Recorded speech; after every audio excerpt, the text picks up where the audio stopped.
नमस्कार, मी परमानंद सुभेदार. परत आता आपला चौथा ब्लॉग बनायला आलेलो आहे. आता आज आपण यादगिरीला चाललेलो आहे. यादगिरीच्या पुढं एक रामसमुद्र म्हणून आहे, तिकडे एक चांगली जागा आहे.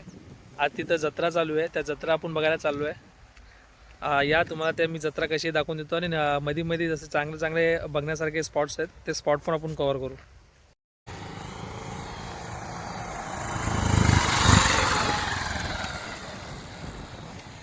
चला निघूया आता आपण. हे बघा, तुम्ही बघू शकतात ह्या रोडच्या दोन्ही साईडला तांदळाची शेती केलेली आहे. ह्या साईडला आणि ह्या साईडला अलीकडे पलीकडे दोन्ही साईडला तांदळाची शेती आहे, ज्यामुळे ह्या रोडवरती गाडी चालवण्याचा अनुभव एक वेगळाच वाटतोय आपल्याला. आणि रोडची अवस्था पण चांगली आहे, त्यामुळे कसं गाडी चालवायला काय वैताग वगैरे येत नाही आहे. आता आपण जवळपास यादगिरी डिस्ट्रिक्टला आलेलो आहे. हे तुम्ही पुढं बघू शकतात, हे जी आहे ही कृष्णा नदी आहे. हे आता पावसाचा टाईम नाही आहे, जरा पाणी डॅम बंद असल्यामुळे पाणी कमी आहे. तुम्हाला या साईडला दाखवते, हे बघा, हे पूर्ण भरलेला असतो, पण सध्या तेवढं पाणी नाही आहे.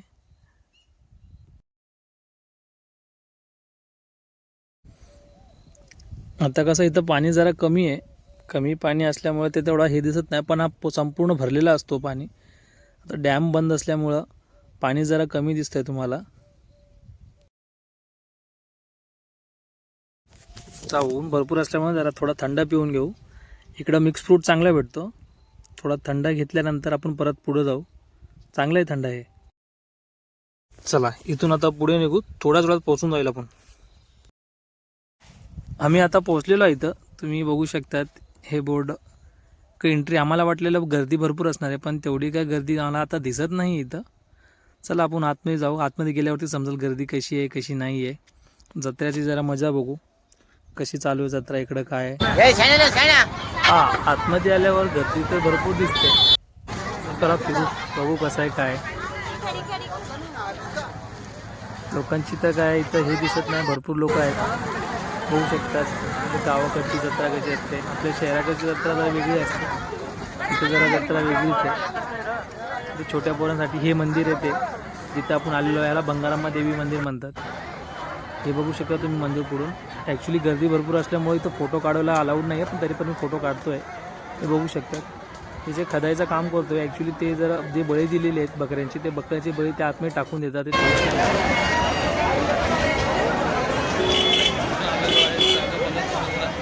ते चांगली जागा आहे.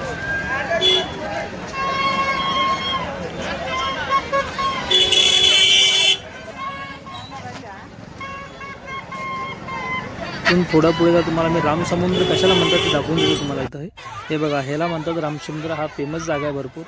ॲक्च्युली इथं ह्यांचं म्हणणं आहे की इथं जेव्हा ते दक्षिणकडे यात्रा करत होते राम आणि लक्ष्मण वगैरे, हे दक्षिण यात्रेच्या दरम्यान ह्यांना इथूनच ते यात्रा वगैरे करून गेलेले. इथं ते स्टे करत होते. त्यानंतर त्यांना पुढं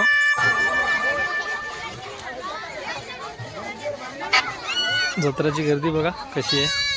छोटे पोरं कसे हे करतात तुम्ही बघू शकता. थोडं चांगलं आहे सिनारिओ हा. धन्यवाद तुमच्या सगळ्यांचा. आपण परत पुन्हा भेटू आपल्या दुसऱ्या व्हिडिओ बरोबर. तुमचा एवढा साथ दिल्याबरोबर धन्यवाद आपल्या सगळ्यांचा. चला परत पुन्हा भेटू.